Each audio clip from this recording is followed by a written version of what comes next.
دور کہیں مسجد میں آذان سنائی دے رہی تھی۔ وہ مندر میں اپنے محبوب کے ساتھ بیٹھی ہندوانہ رسم و رواج کے مطابق شادی کر رہی تھی، اور اس کی آنکھوں کے سامنے اس کے بچپن کے مناظر گھوم رہے تھے۔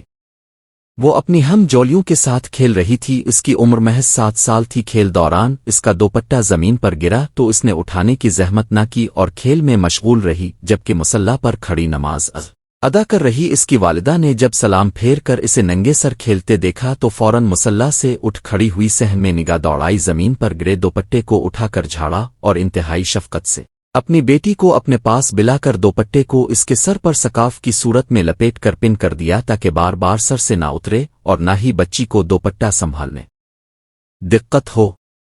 بچ کا نام زینب تھا، اور جب زینب کی والدہ صاحبہ اس کے سر پر دوپٹہ اسکاف کی صورت میں لپیٹ رہی تھی تو اس نے اپنی والدہ سے پوچھا تھا کہ ماں، میرے سر پر ہر وقت دوپٹہ کیوں وہ آتی رہتی ہے جبکہ میری سب سہیلیاں ننگے سر ہوتی ہیں؟ تب اس کی ماں نے جواب دیا تھا کہ یہ دوپٹہ حجاب ہے، اور حجاب امت مسلمہ کی بیٹیوں کی پہچان ہے۔ حجاب فاطمہ الزہرا سلام اللہ علیہا کی میراث میں سے ملا ہے، اس لیے ہر وقت خود کو ڈھانپ کر رکھنا ضروری ہے۔ پردے کا خیال نبی کریم صلی اللہ علیہ وآلہ وسلم کی بیٹی کو اس حد تک رکھنا پڑتا تھا کہ انہوں نے آخری وقت میں نصیحت فرمائی تھی کہ ان کا جنازہ رات کے وقت اٹھایا جائے تاکہ کسی غیر مرد کی نظر ان پر نہ پڑے۔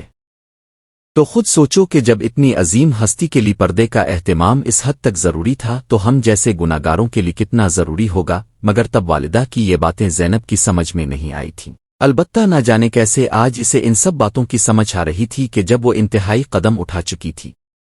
زیب کو یاد تھا کہ جب اس کی والدہ مصلی پر بیٹھی اس کو پردے کے متعلق حضرت فاطمہ الزہرا کی باتیں بتا رہی تھی تو پڑوس کی آنٹی بھی گھر آ گئی تھی، جنہوں نے اس کی والدہ کو کہا تھا بچی پر زیادہ زور نہ دو پردے کی خاطر، کیونکہ ایک تو وہ بچی ہے اور دوسرا اسلام گھر کے اندر بغیر دوپٹے کے رہنے کی اجازت دیتا ہے۔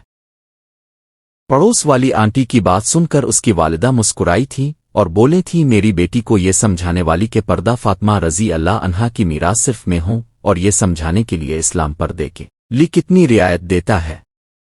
سار دنیا ہے اور مجھے بیٹی کو اتنی نصیحت کرنی ہے کہ ساری دنیا کے مقابل میری نصیحت بھاری پڑ جائے۔ اس کے لیے ضروری ہے کہ میں آج سے ہی اپنی بیٹی کے دل میں پردے کی محبت ڈال دوں تاکہ کل کو اسے پتا ہو موت برحق ہے، مگر بے پردہ رہنا خدا کی حکم عدولی ہے، لہٰذا حجاب کی خاطر جان دینا پڑے تو دے دینی ہے، مگر حکم خداوندی پر سمجھوتا نہیں کرنا۔ زیب والدہ کی باتیں سن کر پڑوس والی آنٹی خاموش ہو گئی تھی اور زینب خود سہیلیوں کے ساتھ کھیلنے میں مشغول ہو گئی تھی۔ وقت گزرتا رہا، زینب کی پرورش اسلام کے مطابق ہوتی رہی، مگر اس کی دوستی کچھ ایسی دور جدید کی سوچ رکھنے والی لڑکیوں سے ہو گئی جن کے لیے مذہب سے زیادہ اہمیت خواہشات کی تھی۔ ان لڑکیوں کے ساتھ رہتے ہوئے اس نے ہندو لڑکوں سے دوستی اور پھر ملنا ملانا شروع کر دیا۔ جب اس کی والدہ کو علم ہوا تو انہوں نے بیٹی پر گھر سے باہر نکلنے کی پابندی لگا دی، مگر اس پابندی کو اپنی انا کا مسئلہ بناتے ہوئے زینب راتوں رات ایک ہندو لڑکے کے ساتھ فرار ہو گئی۔ صبح جب اس کی ماں کو اس کی اس حرکت کا پتہ چلا تو وہ صدمے سے چل بسی، اور زینب آج جب مندر میں بیٹھی ہندو لڑکے سے شادی کر رہی تھی تو اسے دور کہیں سے مسجد میں ظہر کی اذان سنائی دی۔ اللہ اکبر کی اس صدا نے اس کے دل و دماغ کے دروازے کھول دیے۔ وہ مندر سے اٹھ کر سرپٹ مسجد کی طرف دوڑ پڑی۔ مسجد کی دہلیز پر پہنچ کر اس کے قدم رک گئے اور وہ وہیں بیٹھ کر رونے لگی۔ گزرنے والے کسی نمازی نے اسے وجہ پوچھی تو وہ کچھ بتانے کی بجائے ہچکیاں لینے لگی۔ نمازی نے اندر جا کر بچی کے متعلق امام صاحب کو بتایا۔ امام صاحب نے اپنی بیوی کو بھیج کر بچی کو مسجد کے اندر بنے اپنے حجرے میں بلا لیا، جہاں امام صاحب کی بیوی نے انتہائی شفقت سے پیش آتے ہوئے زینب سے اس کا مسئلہ پوچھا تو زینب نے ساری رودات سنا دی اور اس خواہش کا اظہار بھی کر دیا کہ وہ گھر واپس جانا چاہتی ہے۔ امام صاحب نماز پڑھا کر فارغ ہوئے اور نمازیوں کو مسجد میں رکنے کی تلقین کرتے ہوئے حجرے میں آئے۔ بیوی سے لڑکی کے متعلق ساری معلومات لیں اور سن کر نمازیوں کو بتائیں، اور پھر ایک بزرگ نمازی جن کی بیٹی زینب لوگوں کے محلے میں بیاہی ہوئی تھی ان کے ہمراہ زینب کو اس کے گھر روانہ کر دیا۔